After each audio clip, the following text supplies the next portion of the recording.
ఆ ఇంద్రియ భోగములు, ఇంద్రియ సుఖములు, ఇంద్రియ విషయములు, లోక విషయాల వెంటనే ఉంటుంటాడు. ఇంకా లోతుగా సంసారంలోకి సంసారమనే ఊబిలోకి దిగజారిపోతుంటాడు. అందువలన ఇవి చాలా ప్రమాదమైనటువంటివి.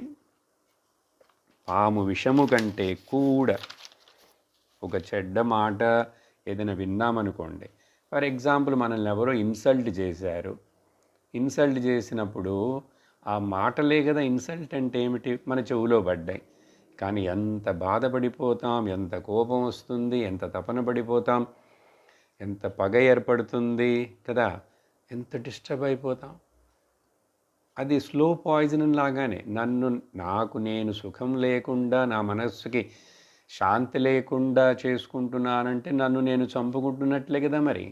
అందుకని విషయాలు అలా మనుషుణ్ణి చంపేస్తాయి.